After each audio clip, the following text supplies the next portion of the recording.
On tonight's episode, with a dash of Mario Kart and a bit of Twisted Metal, we discuss episode 4 of The Bad Batch. We're also heading to Mandalore as we discuss the recent season 3 trailer drop of The Mandalorian. Is this the way? Plus, we add a segment to the show that we think General Grievous would highly approve of.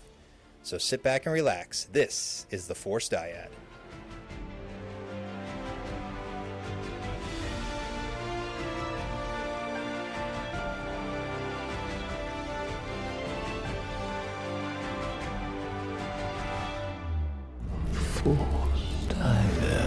The Force is what gives the Jedi his power.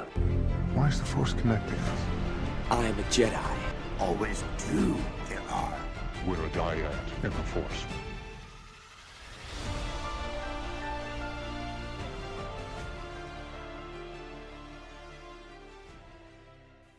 Welcome, friends, to another episode of the Force Dyad podcast. This is episode 42. I'm your host, Obi Sean, joined, as always, by my podcasting better half, Jedi John. How you doing, buddy? Oh, I'm doing great, man. Excited for another episode of The Bad Batch to launch, and we get to review that. And Mando trailer just dropped on Monday night, so pretty exciting stuff. I know you're excited to partake in our new segment later and show off some of your new wares. I am very excited about that. It was a great idea by us to incorporate that, seeing how much we purchase and get delivered to our houses. I feel like half of our discussion center around, well, what new thing did you get this week? What new toy did you get? What new Lego did you get? What new comic did you get? So I think it'll be fun to, or maybe hopefully it'll be fun for the audience to share in that and share in our excitement. Yeah, I mean, I'm super excited about what I have to show today. So, well, I told you, it's going to be a secret, right? You wanted to show it to me before we started recording, and I was like, nope, I want to be surprised. So, surprises are good. Yeah, surprises are good, especially when it comes to toys. I know our wives enjoy getting the boxes on the front porch. Those surprises, always enjoy them. That's my wife's favorite surprise, is when there's a box that gets delivered addressed to me from Hasbro. So it's her favorite surprise ever. She doesn't even have to ask what's in the box. She already knows. What's in the box? Oh, you know. So yeah, we got episode 4 faster. We're going to talk about that. Fun. I think it was a fun episode, but we'll dive into that a little bit more. And then Mando season 3. And our new Fine Edition segment. So with that, let's just dive into episode 4 of The Bad Batch, faster. Your initial thoughts after watching the episode this week? We didn't get Fett, so I'm angry. Very, very angry. Are you on the message board just sending in angry messages? I am blowing it up. Why wasn't Fett in there? I don't understand why Boba Fett wasn't there.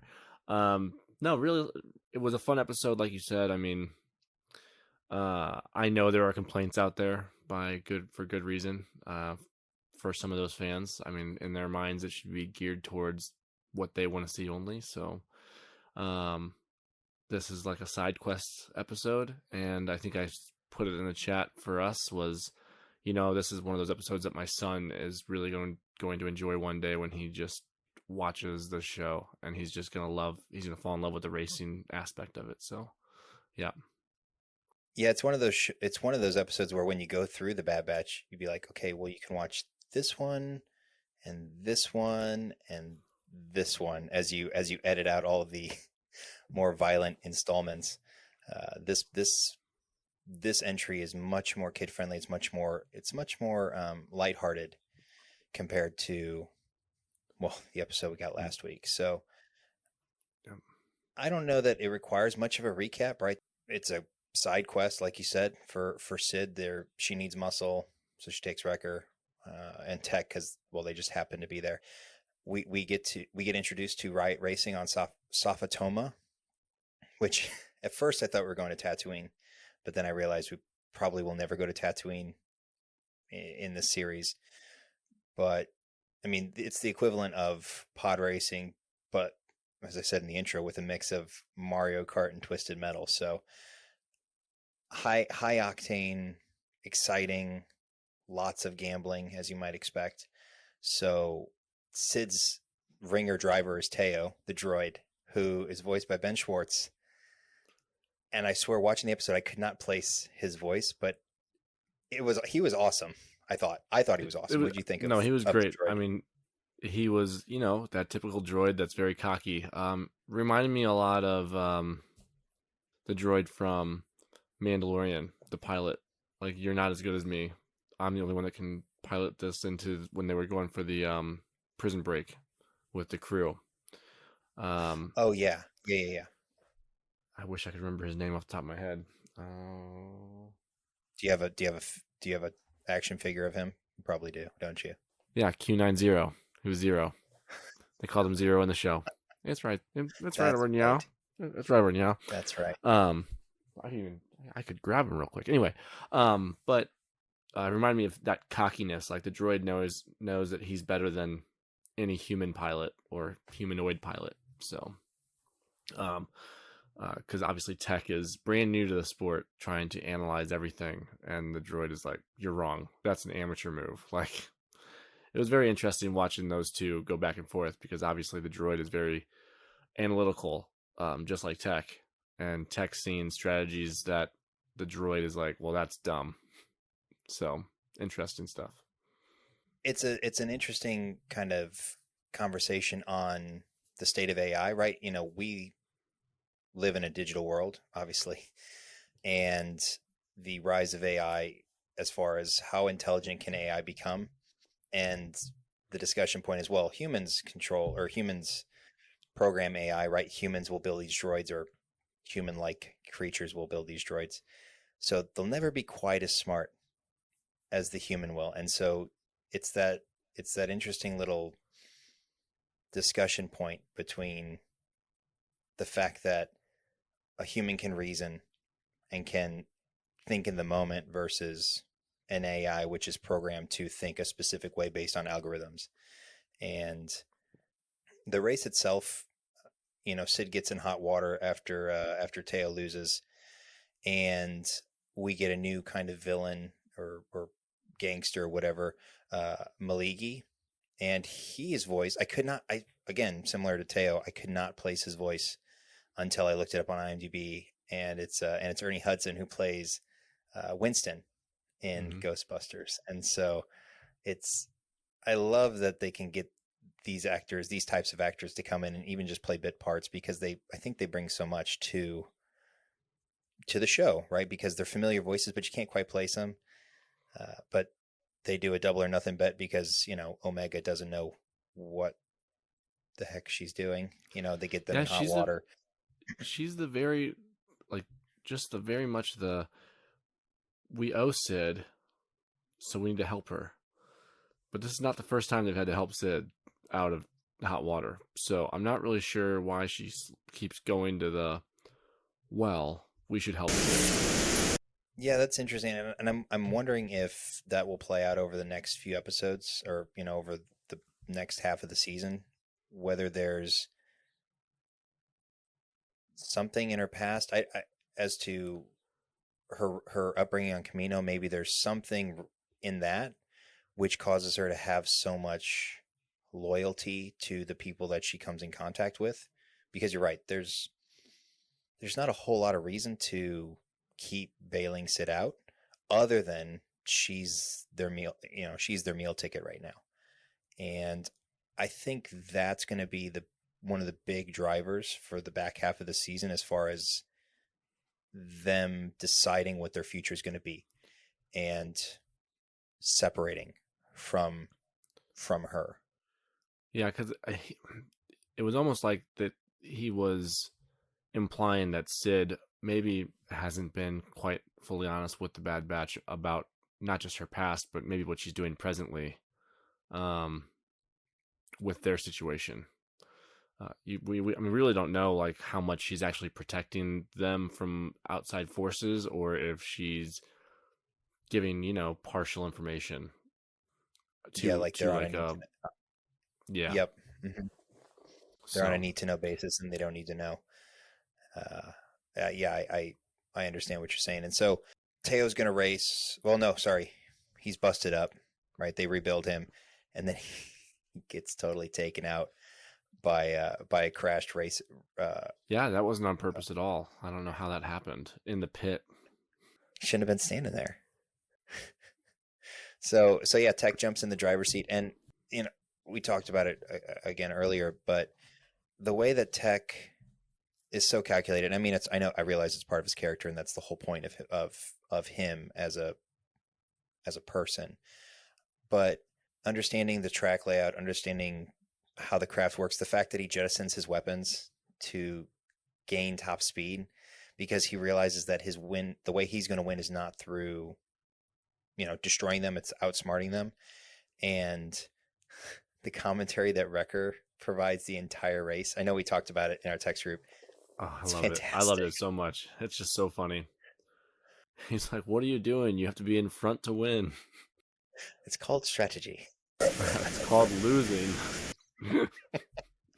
Oh my god, it's like it's so matter of fact from Wrecker because he doesn't understand it, right? He doesn't comprehend it, but he knows if you're not in front, if you're not first, you're last in this situation. So, well, see, Tech's big thing was he was carrying the blue shell, and he was always gonna launch it and knock out first place. The going down the side tunnel that doesn't have a floor, that kind of reminded me. It took me back to I think it was the Infected episode from season 1 when they were on the minecart. It kind of reminded me of like a minecart in the hive, like a rail with no complete track. Yeah, right. And for him to use that as the shortcut. But overall, the episode, again, it was not meant. I don't think it was meant to be anything. And this is going to sound silly, but I don't think it was meant to be anything more than it was. Meaning, aside from some character development for Tech, I don't think that there's anything else that's really going to come out of this except for what was said in that last scene by Maligi about Sid and trusting them. The fun nature of this episode, I think, was, again, we talked about it before, was solely, I think, a break from last week, because last week's message and everything surrounding last week was really heavy and really dark, and this was the complete opposite. And it kind of showed the fun, despite being in some hot water, right? They were able to still have fun in a way and have Tech kind of get the recognition. I think he got that recognition for his skills that he said that they weren't getting at the beginning, right? Yeah. Just a salute. Tip, nice little salute to all of his fans, all of his new fans.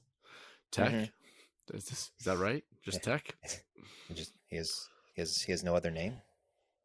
The terrible Tech, the tumultuous Tech. I mean, they could have picked any like alliteration and it would have probably been funny. Too little Tech, too much Tech. I don't know.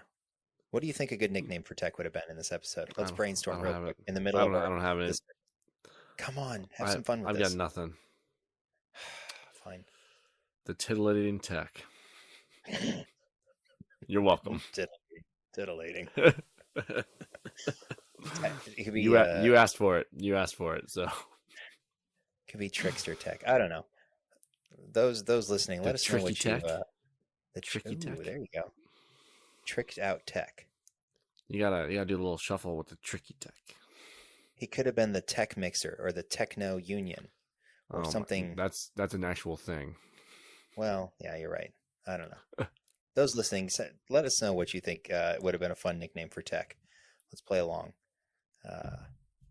So for going forward with the rest of the season, or let's look at that last scene real quick. And what do you think is going to come out of that as far as relates to Sid and the rest of the crew? I think the biggest thing there is just, I mean, the team is really close together. So Hunter wasn't with them. So Hunter didn't hear that stuff to analyze what's going on. And Echo is very much a voice of reason, along with, because he's been through a lot. I mean, all of them have been through a lot, but Tech would analyze it and probably give the info to, Hunter. But Echo would probably be the guy that would be like, well, hold on here. Like, what do we think is really the issue here with her? So, I don't know. It's at some point during the season, we're going to get a division point, and Sid's going to make a choice. And being that this is an animated show, Sid's probably going to turn to the light, as we'll say, right? Like, and get the Bad Batch out of whatever situation she put them in to begin with. And it'll probably cost her everything she's got. But it's because that Omega's part of the team, and she was the one that stepped up for her again. So I think that's ultimately, like you said earlier, there's going to be a division of them. But I think it's going to be because Sid saves them after probably getting them in the situation. Mm-hmm. So I would tend to agree with that, because I think that the Empire is coming to Ord Mantell, and it's going to slowly close in around them, especially since we talked about it last week. They're still going to be looking for Omega. They're going to want to capture Omega, and so they're going to have to escape at some point. And I think the last episode is Plan 99, right? Which I think when we talked about the episode names, it sounds like an escape plan. Like, how do they, what's the exit strategy? And after this episode, I think Sid will be playing a big role in that exit strategy. It's so much to the point where she may, I know you said lose it all, but she may really lose it all and sacrifice herself. Maybe not in so much as, dying, but being arrested or captured or something by the Empire in the effort to help them escape. And like you said, in the effort to help Omega and the group. I think that there's also going to be some maybe not questioning of leadership with Hunter, but I feel like there's going to be a clash at some point where Tech is going to push Hunter to realize that, as he says in the episode, that their skills are underutilized and that they should be used in a different way. And it kind of goes back to Echo's point about how they should be doing more. And I think that all will become related, and they will realize that they should be out there fighting for what will become the rebellion. And I think that I found a quote online actually today from Obi-Wan that says, "Skill is the child of patience." And, going back and looking at how Tech approached the challenge for the Riot Racing versus Teo, being kind of run and gun, where Tech took time. He took his patience, he was patient. I feel like that will apply to the group as a whole, and that, their patience with, in essence, putting up with Sid will drive them to use their skills for the better. As we go forward. Yeah. So I agree. Overall grades. It was a short episode, so not a ton to look into compared to last week. Last week was super involved, heavy involved. So much lighter episode this week, so not as much to talk about. What kind of grade would you give it? It did what it was supposed to do. Nice, fun episode. I think I called it a brain break in our text discussion earlier. I think that I would have to rate it like a 7.5. It was a fun episode. There wasn't any real danger. You knew Echo was going to win at the end of the day. I truly believed Tech was going to win the whole time. It was nothing in my mind was like, he's not going to win this race and they're going to lose Sid. Even though that was a possibility, it never crossed my mind that that's what was going to happen. So Yeah, 7.5. I enjoyed the Riot Race. I thought it was cool. It's a different take on a racing platform for Star Wars. Maybe they'll make a whole game out of it. Who knows? And then, That was an amazing game, by the way. Did you play that growing up? what? The What? Pod Pod Racer? racing? Oh, absolutely. Yeah, Pod Racer was great on the 64. I think I still have a copy of it. Maybe we can play it in a couple days here when we see Fantastic. each other. I played it on PC with a joystick. It was fantastic. Oh, that'd be fun. But yeah, but just seeing that that type of show, and yeah, 7.5. No real stakes. You kind of knew what was going to happen, and then it was still fun to watch. And Teo was cool until they crashed again. So till he was out, till he's gone. Like, it was destroyed for good. It's funny on Wikipedia. It has, it's got his little excerpt, his new entry, right, for his introduction, and it says destroyed, 19 BBY, and it says in parentheses twice. that's his entry. Exactly. So yeah, I'm kind of in the same boat. 7.5. I kind of enjoyed it. I think more for what it was. So I probably would have gone a little bit higher, maybe like a 7.7 or 7.8. Like you said, there wasn't a ton of peril or risk or anything like that. You're right. The likelihood of Tech losing that race was next to zero, next to nothing. So yeah, 7.8 for me. So let's take a look at what IMDb's got. If I had to guess, IMDb ranks it like 6.5 or something crazy. People hated this episode. You are correct. Current IMDb rating, with 825 ratings is 6.6. Oh my gosh. So that's definitely going to be one of the lower episodes. Shall we dive into the user reviews real quick? Can we just skip to the one that says 6 Omega was in it? Like, I don't. So it's funny you say that, because the guy with the same username from last week, right, said ironically the Bad Batch not being in it makes it better, right?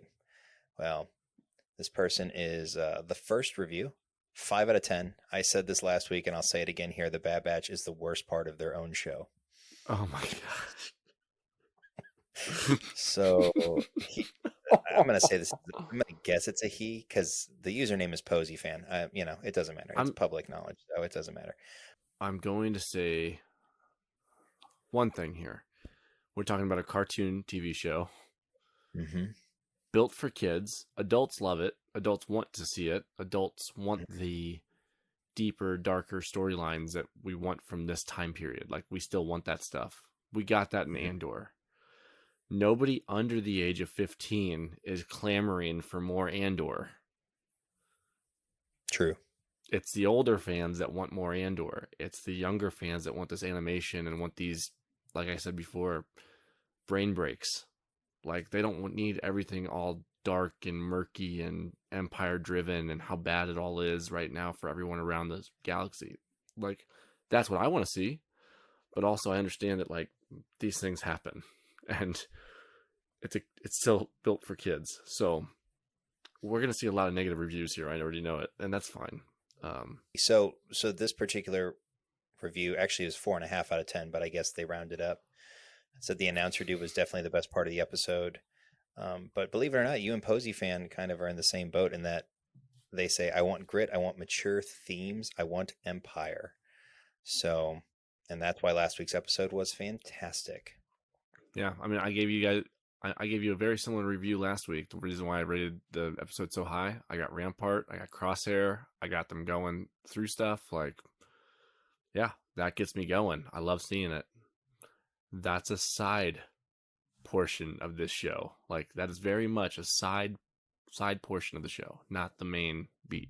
So exactly. So next one is a 6 out of 10, unsteady quality.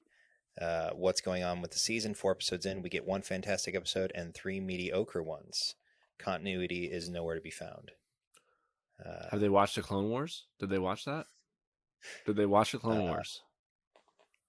You mean Like, how it just bounces around between different stories? I mean, not even different stories, different timelines. Like they Yeah. legitimately, the Clone Wars, the first few seasons, where you could bounce around every other episode. Like there were times that I turned on the next episode, I thought I fell asleep while Netflix was playing my Clone Wars, and I missed a whole season or something. And I went back and I'm like, no, I just watched that episode, but why? How did we get here? Yep. How did we do it? How did we get here? So, That's why somebody had to go back and figure out the proper way to watch them so that they're actually in order. Yeah, it's not even a shotgun method. It's just this is what you have to do. Let's see. Next one, 7 out of 10. Bottle episode, not in a bad way. I'm gonna assume bottle episode means like a filler Single, episode. one off, one off. Yep, there you go. Next one, 4 out of 10. Deja vu, but not in a good way. Said I feel like I was watching an episode of Star Wars Resistance. Although if Resistance looked this good, maybe I would like it more. They don't care for Teo's emotions and personality, so says nice that D. Bradley Baker got some relief and only had to voice two Bad Batch characters. He did get relief this episode. That's very true. You know, he only probably had 40% of the lines this episode instead of 75. So very good. Next one, 1 out of 10. Back to mission of the week. So they don't really care for that one. Yeah, but that's just it. Like, imagine you're a 10-year-old right now. Like, those are the shows that you enjoyed watching. You know, you enjoyed watching Mission of the Week. That's all they gave you was Mission of the Week. Hey, did you watch Power Rangers when you grew up? I sure did. Guess what? Monster of the Week. Unless it was the Green Ranger arc. Thank you for 4 episodes. Like, I mean, that's just it. Like, we got Monsters of the Week when we grew up. I mean, this is again, I just go back to the fact that it's a kid's show. Like, it's animation. And it's not specifically said, nowhere does it say adult animation. Like, yeah, it's not Rick and Morty. It's not like, it's not, exactly. It's just not, it's not Adult Swim. Yeah, exactly. If it was on Adult Swim, I would expect some dark episodes revolving around how the Empire's affecting everyone with them. You could just name it though, Empire. I went the wrong way with my hand there on the camera. Empire. That would be a cool spin-off show. And have that in the mature rating section in Disney Plus. I mean, that section's coming, so yes, absolutely. 5 out of 10 is generous comparing this to last week's episode. They actually said overall the episode was a weak attempt at some sort of Tatooine Boon to Eve classic ripoff. It was pod racing without the cool parts. I'm like, I don't know about that. Like, I enjoyed the Mario Kart kind of feel to it. Like, it kind of felt like Star Wars Mario Kart. Well, and it changes the strategy, you know? Like, you could be an offensive player. And that's okay to be an offensive player because, you know, they're going to win. You know, not every race, but they're going to win. Now, Tech found a different way to win, but Teo had won other races because of his offensive style. So you can't say he was necessarily wrong. So, I mean, Sid wouldn't keep betting on him if he didn't win races. So, Yet, Tech would have made Luthen very proud in that he used the tools of his enemy to defeat them. Last one, this show has no clue what it's doing. And we'll close with that. Oh, man. So next episode is Entombed. Go find a 12-year-old that watches this show and tell me that they don't know what they're doing. What? I don't even know. Let's see what they say real quick. Scan this real quick. Last week's episode was one that will not be forgotten. It was a masterpiece. A masterpiece. And brought many mixed feelings to the audience. This episode was clearly a downgrade. They thought Teo was interesting. Frankly, the review actually isn't really that bad. Oh, sorry, I'm reading the wrong one. That explains why.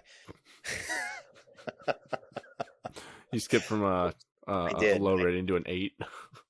Well, that was the 5 out of 10 is generous comparing this to last week's episode. Sorry. The show has no clue what it's doing. It says, I get that every episode can't be a great one, but every episode focused on the Bad Batch this season has been such a snooze fest. So, I mean, I can't. It says the worst part, they don't even really develop the relationship of the characters. I don't agree with that. I feel like they are focusing more on tech this year, and maybe they will focus more on Echo, which is great because we got so much of Hunter and Wrecker last season. Well, that's what I worry about. That's what I worry that we're about. We're gonna lose Wrecker and Hunter. No. I think we're gonna lose Tech. That would make me really sad because, as we've discussed, I identify with him the most. Yeah, I think I could, but we're getting a lot. We're getting a lot of Tech. Yeah, it always makes me worry when we get a lot of character development, season 2 or 3 of a character that we didn't get a lot of yet, because I'm like, oh, this is where bad things are gonna happen.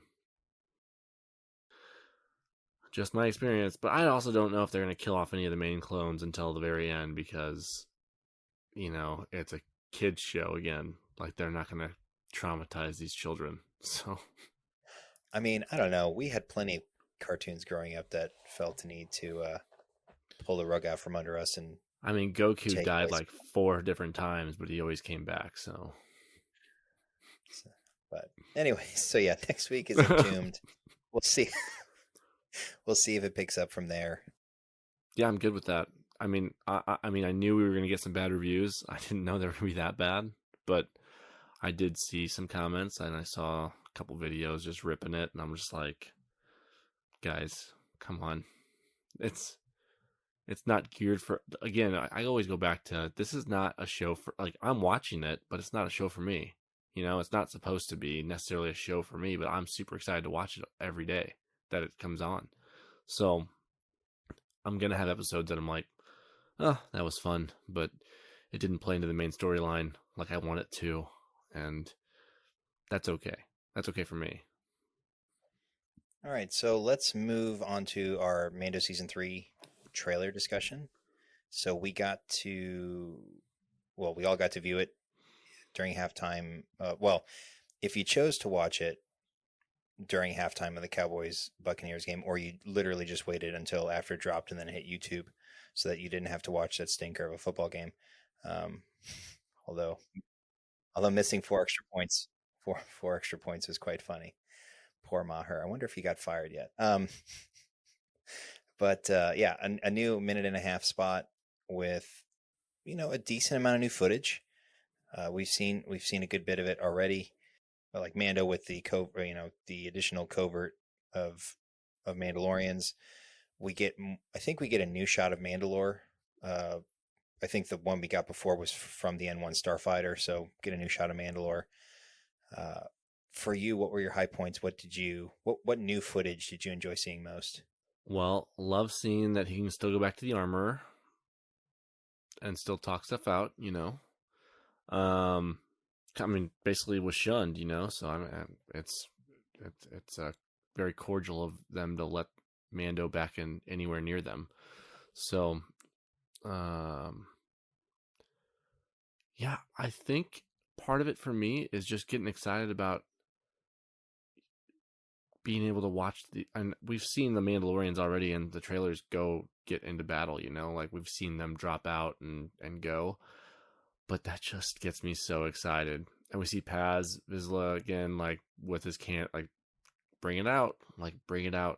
So I'm just really excited to see, one, who they are actually fighting, because unclear of who they'd be fighting currently. But also just super excited to see a bunch of Mandalorians live action going to battle. We've seen it in animation, we've seen a lot of other times, but I want to see live action Mandos. And those aren't the only ones we're going to see.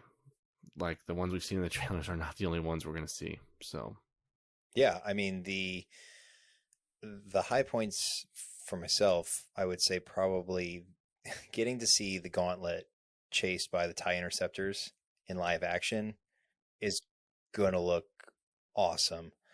And yeah, I enjoyed them jetpacking out of the dropship and getting the little Babu Frick guys in the window. Hey, and you get Salacious Crumb, or the Salacious Crumb like creature on Grief's planet, which he's now some sort of governor on a different planet, right? Because No, he took wasn't over he the the marshal? original. Right, he was the marshal in a different No, location. I mean, That looked totally different, didn't it? well, I think he's building it up, but it should. I can't imagine him moving planets for any reason. Like nothing about that scene where they walked in looked like the desert planet that he visited. Like because that was on Navarro, that didn't look like Navarro. Um, I'll agree with that, but I'm confused. Uh, we'll see if he's still in Navarro. We'll see if he's still there because he was in charge last time we left him of Navarro. exactly. So I'm wondering if something happened where he got the boot and he had to move somewhere else, or Now he's a magistrate. uh, he he did look fancy. You know, whatever his new role is, he's upped his thread game. You know, he's looking pretty dapper. So, and then one of the things I'm curious if they're even going to address it at all, which they certainly don't have to. But what happens to Cardoon if they feel the need to address that in the show at all, or does her character just disappear and there's really no explanation for it? I mean, personally, I don't really care, but I know that's one of the There are a lot of people that do care. So talking points about it. And you know, what are they going to do with her character? Are they going to write her off? Did she go off and die fighting something or whatever? But uh, yeah, I mean, do you care if that gets resolved, or is if it it'd gets be swept nice to away, see. it doesn't matter? I mean, she was one of his partners. Like she was in his inner circle. So it's kind of weird that you would have an inner circle character just get written off with nothing. But you know, it happens in TV shows all the time. Where I mean, for way less of reasons other than like very publicly getting fired from something. You know, like other TV shows previously just write off characters because stuff happens internally and they just decide that they're moving on from that character with no real public announcement. This was just very public, so people want to know how they're going to fix it. But I think, yeah, I mean, one of the things that I'm curious about how they're running it is I forget the character's name, but the X-wing pilot that came back as the Republic officer, and obviously I would guess he was talking to Mando in that scene. I don't think they flashed to Mando, but I think he was talking to Mando and talking about something's coming and you're not gonna know it till it's too late, kind of thing. Does he already know about First Order? Does he what does he know? Like what's he talking about? Like I just don't know. I don't understand what the Republic's could be fearing. Thrawn. It could be Thrawn. That's Like it could be the old. legit. It could be the Imperial remnant that Thrawn is, helping out, who will eventually become the First Order. Yeah, And that's very true. that would be. I mean, if we got Thrawn and Mando, I know we're getting it probably. Well, who knows if we see Thrawn and Ahsoka? I know she's hunting him down, right? But we don't know when that's supposed to take place. If that's supposed to take place in the same timeline as Mando, or if that's back during the Rebels time frame. I Have we imagine gotten any insight into that yet? not that I know of. I would imagine it's going to be. I wouldn't doubt that it jumps around a little bit for timeline purposes, just because it would make sense to do that in that show specifically. Right. Yeah, that's true, especially if you do like flashbacks and that sort of stuff. So the other thing, the big thing we get at the end of the trailer is Grogu rolling out like Professor X after he's just, hucked this creature out of the cave. So you love I'm wondering, that part. I've already aired my grievances about Grogu back in our Festivus episode. I'm not gonna do it here. But it was funny because every time he was on screen, Kara would awe at it, and I would just glare at her because I don't know if I feel bad for the people, but I can sympathize with the people who maybe didn't tune into Book of Boba Fett, right? Who have no clue why Mando has a new starfighter and or why he has that particular Well, starfighter. how he I got should it. say. Yeah, how he got it. Right. Yeah. And then why the heck Grogu is sitting on his lap in the first scene. You think Like, there's you think there's a recap episode that's gonna last time on the Book of Boba Fett? Is he gonna say skip intro and everyone's gonna be like watching the 10-minute intro because it's gonna recap everything? Last time on Mando season 2.5. Oh my goodness! You get the Clone Wars announcer coming in. Yeah. In the Book of Boba Fett. Mando gets an N1 starfighter and retrieves Grogu from Luke Skywalker. I'll be interested to see how much his Grogu is allowed to utilize the Force, because he gets a little taste of it with his training with Luke, but I can't imagine he's with Luke very long. The other thing we didn't talk about was the flashback for Order 66. Everyone's trying to contemplate, who's busting through the door. And again, if people didn't see Book of Boba Fett, I personally think it's just going to be an extended version of the scene we got where the 501st Troopers have busted through the door. I don't think we're going to get Anakin because, I mean, if we're being honest with ourselves, if Anakin had walked into that room, I don't think Grogu's getting out. No one's getting out. No. I would say that because there's been a lot of rumors about Hayden Christensen doing some work again. I think that's going to be some of the Ahsoka show for flashbacks. Like, I think they're going to do some stuff with that. I don't think we're going to get Vader.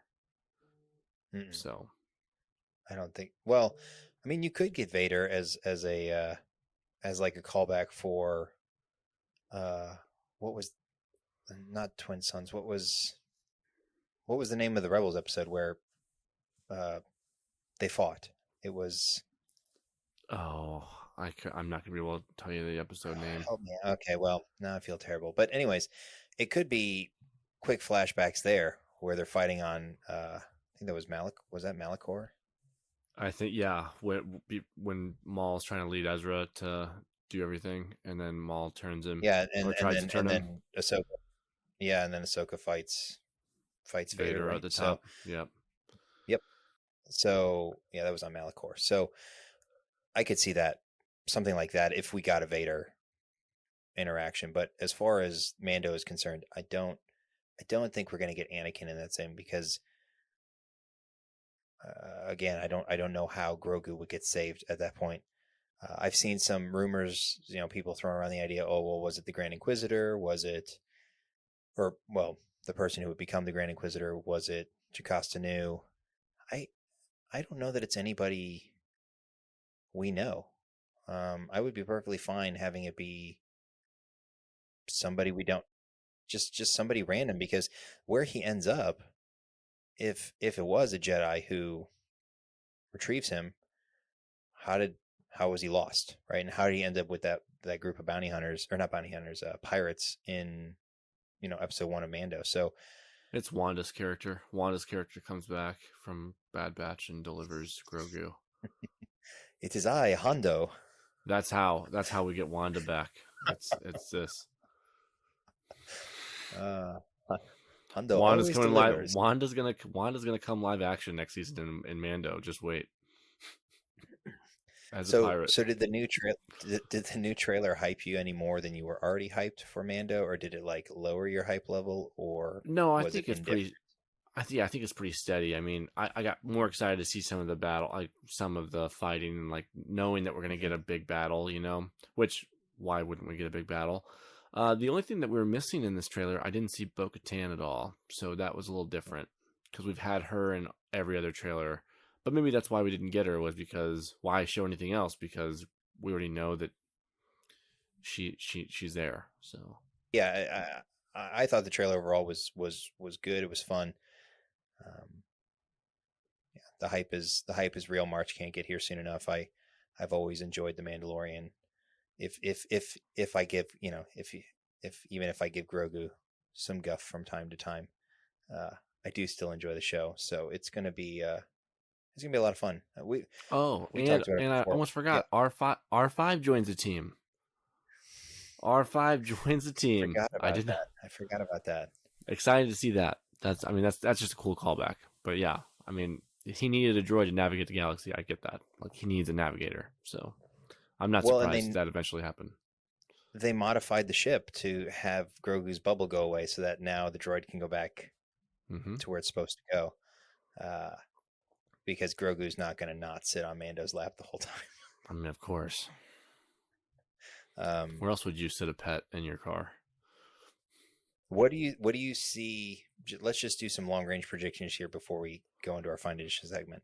What do you see the end game for season 3 being? This is, again, way out there hypothesis. Wow. Way out there hypothesis. We catch up to Moff Gideon getting broken out of wherever he's at in the New Republic system. But the overarching arc of the entire season is probably Mando reclaiming rule on Mandalore, which is where you see some of the fighting probably happen. I hope we get Mando on Mando combat. I do. I think we will, because there's probably a faction that is 100% against him taking it. And we'll see what happens. And I think one of the things that happens is Bo-Katan it's not intentional evil, but she will be part of the bad, like the bad faction compared to Mando in this season. For a while, at least. I don't know. That's my thing. I think we're going to get Mando on Mando because we're going to have an internal, like, civil war of people that support Mando because he does have the Darksaber. And some Mandos will flock to that. And then the other Mandos would be like, Bo-Katan is the rightful... I think that's what we're going to get. Mm-hmm. And you're going to get the Mando versus Bo-Katan fight at some point. And one of them's going to have to lose in combat. But Mando, if Mando's winning, he'll spare her. Is that the Mandalorian way? Or is that just the Death Watch way was to just dismiss of your opponent? I'm not sure. I'd have to do some research there. But in my head, it's not just... technically, Mando disarmed Moff Gideon, didn't off him. True. And Bo-Katan recognized that you won it in combat. So I guess you don't have to kill your... But Maul definitely did. Maul killed everybody, so... Well, yeah. I mean, he wasn't exactly going to let Pre Vizsla hang around after beating him in combat. So... Right. Yeah. I mean, I actually... I can get behind that prediction. Oh, I mean, overall, I think Mando... For some reason, I feel like this is the end of Mando's story and the continuation of Grogu's story. Meaning, I think we're going to get to the end of season 3 and Mando will be... I don't know if he'll be at home or if he'll be at peace with his situation, and Grogu will become the Mandalorian. Ooh, that's interesting. And he'll be a Jedi Mandalorian like Tar Vizsla, right? He won't obviously be Tar Vizsla, but he would, they're both foundling man. Effective. What does he say at the beginning of the trailer? There's more to being a Mandalorian than fighting, I think it was. Yeah. And I could totally see them ending Mando's journey on Mandalore and then having Grogu take up the baton, have him outfitted in his cool little own Mando armor. And or ears, like a combination ear holes, or yeah, exactly. Have his own helmet, his own visor, but then have maybe a Jedi look or feel to him as well. So I could see them throwing maybe a curveball like that and having that be the continuation of the story, because we know there's a season 4. I believe that's already been confirmed. So, that would be an interesting twist if they chose to do that. So, anything else with the Mando trailer you want to talk about? No, I'm good. Just excited to get to March. Yes. March will be good. We get Mando, and we 6 get short weeks. We get the conclusion of we get the conclusion of Bad Batch, and we're gonna get Jedi Survivor all in the same month. So it's gonna be epic. So with that, we're going to transition into our new segment, which is The fine addition to my collection. So this was your brainchild. This was drummed up at bowling the other night, and we both thought it was a fun idea. So I'm going to let you talk about and or show off, because this will be video and audio, your new addition to your collection. So just delivered yesterday. I did get the Clone Wars Darth Maul figure for the 6-inch Black Series. So he's got the metal legs. Ooh. It looks good. Like, the figure itself looks really good. Really, really excited. Yeah, really, really excited to have this figure in the collection. I've been waiting for them to do a metal leg Darth Maul. I hope one day we get like a deluxe spider leg Darth Maul. I understand if we don't, because that would be more than just a deluxe figure, I feel like. But regardless, this is a really, really cool figure. Very, very excited to have it delivered the other day. And yeah, just I've been waiting for this figure for a long time. And so for it to finally come, I pre-ordered it months ago. So, it's been months of waiting on top of years of waiting, because as soon as they released the initial Clone Wars series for the Galaxy figures with the artwork on the side and everything, it was originally the Walmart exclusives like Ahsoka, the 32nd Trooper, the Mandalorian, the Mandalorian Loyalist figure. All those came out with Walmart. So finally getting Darth Maul added to the crew there. Just a huge figure for them to make finally. So super excited. And I know a lot of other people love this figure also. This whole wave actually was pretty sweet.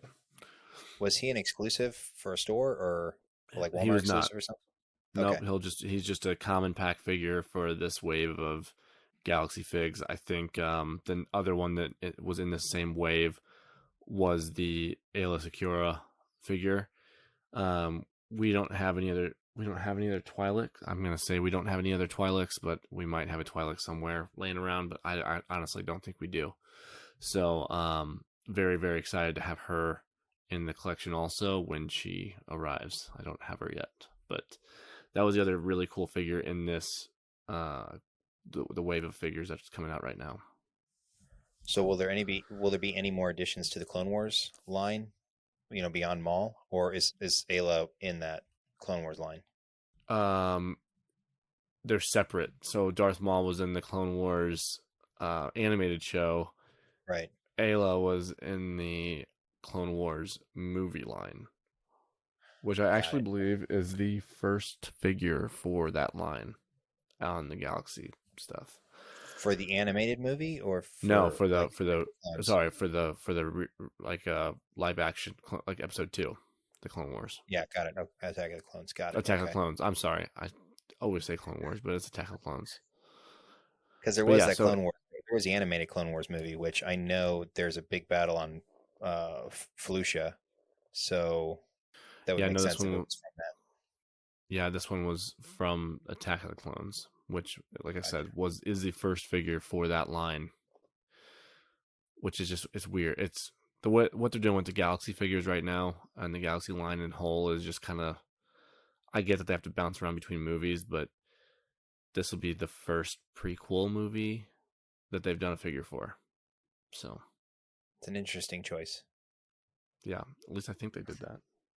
Now I need to go look. I need to go up and look at the box now. So, if I'm wrong, guys, sorry, but I'm pretty sure it's for the movie Attack of the Clones, and it is the first prequel figure made, as far as I know. Everything else has been OG or sequel or animation. Because we have the whole Rebels line, we have the Bad Batch, and we have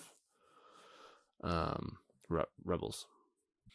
Did they ever make any figs for Resistance or no? No. For the anime? No, I didn't think so. Nobody that has $25 to spend on a figure wants the Resistance figures made. So I'm sorry for those Resistance fans out there. There are few of you, so, and many of everybody else. Sorry. And anything else for your collection editions tonight? No. I'll keep it light tonight because I can add some other stuff other weeks when maybe I don't have a random pre-order hitting my credit card that week. So that's fair. I mean, that's kind of what I'm doing this week. I did get this about a week ago, but it's my new TIE Bomber. Let's see how this. There it is. My new TIE Bomber Lego set. It was January 1st, so New Year's Day release. Comes with four minifigures: Vice Admiral Sloane, Vader, TIE Bomber pilot, and Gonk. We get a Gonk droid. So 625 pieces. So a nice update to the existing TIE Bomber kind of line. There's been, I believe, 2 prior incarnations of it. I think one was kind of like a UCS before UCS was a thing. And then I believe there was another smaller kind of piece set similar to this. So I will be doing a time-lapse build of this probably this weekend. So yeah, so I'm really looking forward to building that. The other quick things for my collection are my comics, which I've talked a bit about on the show before, as far as my foray into my journey amongst Star Wars comics. And one comic I was really, I guess, disappointed that I was late to the game in was the Vader comics, because they are amazing. I actually binged the 6 issues that I have. I had 24, 25, 26, 27, 28, 29, 30. Oh, that's 7 issues because I can count. And the cool thing about that particular storyline is it involves Sabe, Sabe, who was Padme's handmaiden. And I know that there's a storyline prior to when I picked it up where the handmaidens basically confront Vader on Naboo when he's visiting Padme's tomb, because he still has obviously emotions and feelings around that. But this arc, or the ongoing story with Sabe and the handmaidens, is now she's been brought into the fold with Vader kind of as his commander, like or not his commander, but a commander for him, kind of doing his bidding. And the remaining handmaidens are trying to, they think she's undercover, and in reality she's not. And the end of issue 30 sees all 4 of the handmaidens walking behind Vader as kind of like his new acolytes, for lack of a better word, gonna do his bidding. So the story arc has been awesome. A couple other ones. I've got the first 2 issues of Star Wars: The High Republic Adventure, which is more of a kind of an easy read. There we go. It's more of a youth read, I would say, which is good because half the time I end up reading my comics, Connor's like, "Hey, Dad, what is that?" And I can't tell him that it's highly violent, cell shaded stuff. The adventure comics are really good. Who writes the High Republic version of them, of Adventure Comics? So this is Daniel Jose Older does the High Republic Adventures. So the Clone Wars Adventures came out last year. Obviously also geared towards kids. And the writer I know could not touch Ahsoka or any of the main clones, basically. So he it's written from a clone's point of view, but it's not any clone you know. But it's, I mean, definitely geared towards kids, or well, teen readers at the oldest, and then but yeah, very, very good stuff. Yeah, and then the last one I have is issue 4 of the High Republic. So it was a big new comic book day for me yesterday, New Comic Book Wednesday. The new High Republic story line, going back to the kind of the Pathfinder period that we're in right now. It's certainly not as fighting heavy the way that Phase 1 was with the Drengir and stuff like that. So you're not bouncing between like Avar and Elzar and all the Jedi fighting at different points throughout the galaxy, Nihil and Drengir. It's a little bit more subdued. There's still stuff going on, but it's not as intense as Phase 1 was. So those are my additions to my collection this week. Fine additions they'll make.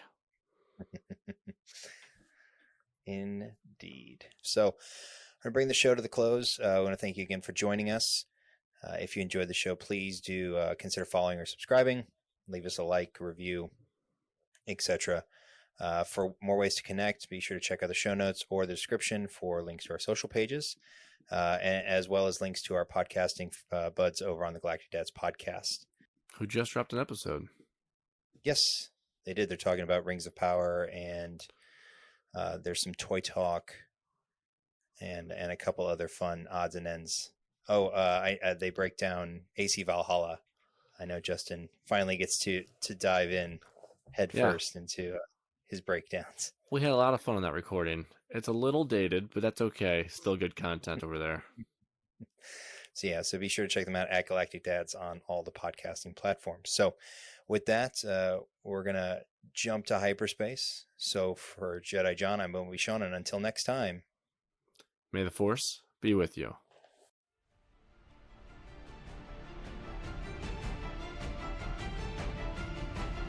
Force dive.